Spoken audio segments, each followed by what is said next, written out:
त्यांच्या 135व्या जयंतीनिमित्त या ठिकाणी जमलो आहोत. 134 सॉरी. कार्यक्रमाचे अध्यक्ष माननीय चौबेकर सर, महाराष्ट्र अध्यक्ष कैलासभाई पगारे, तसेच सर्व माझे सहकारी, सर्वांचे नाव घेण्यात वेळ घालवत आहे, वेळ थोडा आहे म्हणून सर्वांचे क्षमा मागतो. उपस्थित सर्व माझ्या प्रिय बंधू भगिनींनो, आज वास्तववादी प्रश्न काय आहेत या प्रश्नावर उत्तर शोधणं ही काळाची गरज आहे. आज समाज कुठल्या मार्गाने जात आहे हे जर आपण विचार केला, त्याचं भवितव्य काय असेल याचा विचार केला आणि त्या दृष्टीने जर आपण मार्गक्रमण करू लागलो तर खऱ्या अर्थानं आपण आंबेडकरवादी जीवन चळवळ जिवंत ठेवत आहोत किंवा आपण त्याचे खऱ्या अर्थानं पाहित आहोत. एवढंच नव्हे तर बाबासाहेबांची चळवळ ही मानवतावादी चळवळ आहे. म्हणजेच जर आपण ही विचारधारा पाळून जगू लागलो आहोत तर खऱ्या अर्थानं जगाला अपेक्षित असणारा मानवतावादी विचार, मानवतावादी धर्म, सामाजिक लोकशाही आणि आर्थिक लोकशाही परिवर्तित होण्याची हीच खऱ्या अर्थानं खरी मांदी ठरेल. परंतु हे एवढे मोठे मोठे वाक्य आणि मोठे मोठे स्वप्न पूर्ण करण्यासाठी आपल्याला काय लागेल? बोलणं सोपं आहे, बरोबर ना? मी उभा राहून तर बोलतोय, तुम्हाला वाटतं हे बोलतोय पोपटावाने बोलतोय, छान वाटतंय, हे सोपं आहे. परंतु वस्तुस्थिती काय? आता हे सगळे प्रश्न आहेत, याचे उत्तर आपल्याला शोधायचे आहेत. तर कुठल्याही प्रश्नाचं उत्तर शोधायचं असेल, आपल्या सगळ्या महापुरुषांनी काय सांगितले ते आपल्याला शोधावं लागेल, ते आपल्याला बघावं लागेल. आपण सुरुवातीला जाऊ डायरेक्ट चार्वाकापर्यंत. चार्वाक काय म्हणतात? चार्वाक म्हणतात, जे तुम्ही विचार करता ते तुम्ही मिळवता. बुद्ध काय म्हणतात? अविद्या वत संखारा, म्हणजेच विज्ञान हे संस्कार आहे आणि विज्ञान हा संस्कार कुठं होतो तर तुमच्या मनावर होतो, म्हणजे पुन्हा मनावर येतं आणि मग कशानं परिवर्तित होतं? शिक्षणामुळे होतं. पुढे महात्मा फुलेकडे येऊ. महात्मा फुले काय सांगतात? विद्येविना मती गेली. हे सगळं मधलं तुम्हाला सांगत आहे. डायरेक्ट शेवट सांगतो की हे एवढे सगळे अनर्थ जर आपले कशामुळे झाले आहेत तर अविद्येमुळे झाले. आणि बाबासाहेब सुद्धा सांगतात की तुमच्या प्रत्येक प्रश्नाचं उत्तर हे शिक्षण आहे. तुम्हाला कुठलंही उत्तर शोधायचं असेल तर तुमच्याकडे शिक्षण असणं हेच एकमेव पर्याय आहे. शिक्षणाशिवाय दुसरा पर्याय नाही. बाबासाहेब म्हणतात, तुम्हाला सगळ्यांना माहिती आहे की शिक्षण हे बागरीचं दूध आहे, जो पितो तो गुरगुरल्याशिवाय राहणार नाही, बरोबर आहे? पण याच्याही पुढे आपण विचार केला पाहिजे. आज आपल्याकडे व्यवस्थेला तह देण्यासाठी, म्हणजे तोड देण्यासाठी आपल्याकडे मजबूत काय आहे, म्हणजे आपण कशाच्या आधारावर या व्यवस्थेशी भांडू शकतो? तर आपल्याकडे काय आहे?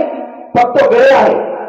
आणि त्या वेळेचा सदुपयोग करून आपण शिक्षण घेतलं तर आपण संपत्ती कमवू शकतो. आणि या 3 गोष्टी असल्या तर तुम्ही सत्ता कमवू शकतो आणि सत्तेच्या माध्यमातून तुम्ही समता प्रस्थापित करू शकता. आणि ती समता सामाजिक आणि आर्थिक आहे. सामाजिक आणि आर्थिक समता कशी असेल मी थोडक्यात सांगण्याचा प्रयत्न करतो. सामाजिक समता काय आहे बघा. सामाजिक समता ती असते प्रत्येक ठिकाणी सर्वांना समान संधी असावी. सामाजिक म्हणजे समाजाच्या माध्यमातून तुम्हाला संधी भेटणार नाही असं व्हायला नाही पाहिजे.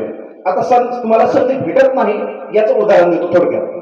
आपल्या इकडे इंटरनॅशनल स्कूल आहे, तुम्हाला माहित असेल, बरोबर आहे? त्या इंटरनॅशनल स्कूलची फीस काय असते? लाखो मध्ये असते, बरोबर आहे? आपली मुलं कुठे शिकतात? जिल्हा परिषदच्या शाळेमध्ये, खूप झालं तर एखाद्या संस्थेच्या शाळेमध्ये, बरोबर आहे? ज्या शाळेमध्ये व्यवस्थित बाथरूम नाहीत, पाणी सुविधा नाही, व्यवस्थित त्यांना ज्या काही शैक्षणिक सुविधा असतात त्या पूर्ण सुविधा नाही, म्हणजेच त्या सर्व सुविधा त्यांना भेटत नाहीत, म्हणून ते व्यवस्थित शिक्षण देऊ शकत नाही. आणि एक त्याच बाजूचा मुलगा इंटरनॅशनल स्कूलमध्ये शिकतो आणि त्या मुलांना आणि ह्या मुलांना शिकून झाल्यानंतर दोघांना एकाच स्पर्धेत करायचंय, दोघांना सोबतच पळायचंय. परंतु त्या मुलांना एवढ्या सगळ्या सुविधा आहेत, त्यांना काहीच सुविधा नाही. म्हणजे काय? ही सामाजिक विषमता आहे की नाही? तुम्हाला वाटतं ना की तुमच्याही मुलांनी चांगलं शिक्षण शिकावं किंवा जे शिक्षण सर्व चांगलं आहे ते सुद्धा माझ्या मुलांना असावं, मग त्यांच्या मुलांना चांगलं का माझ्या मुलांना चांगलं का नाही? हे प्रश्न तुम्ही स्वतःला विचारले पाहिजे. जोपर्यंत तुम्हाला हे प्रश्न पडणार नाही तोपर्यंत तुम्हाला त्याचं उत्तर सापडणार नाही. आणि ही सामाजिक विषमता संपली तर आर्थिक विषमता ऑटोमॅटिक संपणार आहे. म्हणजे तुमच्याकडे बुद्धी कौशल्य आल्यानंतर तुम्ही बुद्धी कौशल्याच्या माध्यमातून आर्थिक कौशल्य निर्माण करू शकता आणि बुद्धी कौशल्य आल्यानंतर तुम्ही सत्ता काबीज करू शकता आणि सत्ता काबीज झाल्यानंतर तुमच्या जे काही तुमच्या पाठीमागे इतर समाजाचे घटक आहेत त्याही समाजाच्या घटकांचे उत्तर तुम्ही शोधू शकता. म्हणजेच बुद्धापासून चार्वाकापासून जर विचार केला हे सगळे लोक काय सांगतात, शिक्षण खूप महत्वाचं आहे. शिक्षण असेल तर तुम्ही या सर्व प्रश्नांची उत्तरं शोधू शकाल. शिक्षण असेल तर तुम्ही ह्या सगळ्या प्रश्नाला तोंड देऊ शकाल आणि शिक्षण असेल तर तुम्हीही सत्तेत बसू शकाल. सत्तेसाठी बसण्यासाठी तुमची पात्रता निर्माण करू शकाल. का आमदाराचाच मुलगा आमदार होतो किंवा त्याचाच कुणीतरी नातेवाईक जिल्हा परिषद सदस्य असतो, पंचायत समिती सदस्य असतो, सरपंच त्यांचाच कुणीतरी असतो. तुम्हाला नाही व्हायचं का, मला नाही व्हायचं का? तुम्ही हा प्रश्न विचारा पाहिजे. मलाही सरपंच व्हायचंय, मलाही जिल्हा परिषद सदस्य व्हायचंय, मलाही आमदार व्हायचंय, मलाही खासदार व्हायचंय. तुम्ही का नाही बनत, का बनत नाही याचे प्रश्न शोधा. ह्याचे प्रश्न आहेत. म्हणजे या राजकीय व्यवस्थेवर सत्तेवर जाण्यासाठी तुमच्याकडे जी विषमता आहे ती विषमता तुम्हाला तिथपर्यंत जाऊ देत नाही. ती विषमता काय आहे? आजचं राजकारण बघा आहे. पहिली म्हणजे जात, बरोबर आहे. निवडणुकीला उभारायचं असेल तर काय बघितलं जातं, तुझी जात कोणती आहे, या मतदारसंघात तुझ्या जातीचे लोक किती आहेत, हे पहिलं बघितलं जातं. दुसरं, तू खर्च किती करू शकतो, बरोबर आहे. तू उमेदवार द्यायचा तर तू खर्च किती करू शकतो. आणि तिसरं बघितलं जातं तुमच्यामध्ये मॅन पॉवर किती आहे. म्हणजे मॅन पॉवर, मसल पॉवर, मनी पॉवर हे सगळे आले त्याच्यामध्ये. तर हे सगळे पॉवर जर तुमच्याकडे नसतील तर तुम्ही सत्तेत जाऊ शकणार नाही. म्हणजेच हे जे पॅरामीटर्स नवीन निर्माण केलेले आहेत, म्हणजे ही जी त्याची जी सूची निर्माण केलेली आहे या सूचीमध्ये तुम्ही बसतच नाहीये. पहिली गोष्ट तुमच्याकडे शिक्षण नाही, दुसरी गोष्ट तुमच्याकडे पैसा नाहीये, तिसरी गोष्ट तुमच्या जातीचे लोक नाहीत, चौथी गोष्ट तुमच्याकडे मॅन पॉवर नाहीये. म्हणजे तुम्ही पात्र नाहीत का, म्हणजे तुम्हाला स्वप्न नाहीत का, म्हणजे तुम्हाला सामाजिक विषमता दूर करण्यासाठी तुम्हाला लढायचं नाहीये का.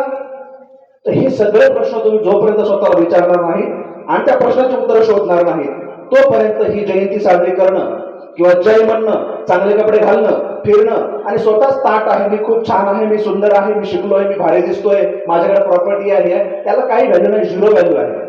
असे कितीतरी लोक भेटतील तुम्हाला ज्यांची पारंपरिक संपत्ती खूप सारी होती, त्यांच्या मुलांनी त्यांची संपत्ती अगदी 10 वर्षात झिरो करून टाकलेली आहे. तुमच्याकडे खूप सारी उदाहरणं असतील. किंवा असेही उदाहरण आहेत की त्याच्याकडे खायला काही नव्हतं, त्यानं भीक मारून मुलांना शिकवलं, त्यांची मुलं आज खूप चांगली, म्हणजे खूप कमवलं असेल असं नाही पण बऱ्यापैकी चांगलं कमवलं आहे आणि त्यांचं परिवार एकदम चांगलं चालवत आहे. म्हणजेच तुम्हाला तुमचा परिवार, भविष्यातली मुलं जर चांगले चालवायची असतील तर तुमच्या मुलांना शैक्षणिक संस्कार, वैचारिक संस्कार निर्माण होणं गरजेचं आहे. त्यासाठी आंबेडकरी चळवळीत सहभागी होणं गरजेचं आहे. आणि तुम्हाला लढा देणं हाच उपाय आहे, लढ्याशिवाय पर्याय नाही.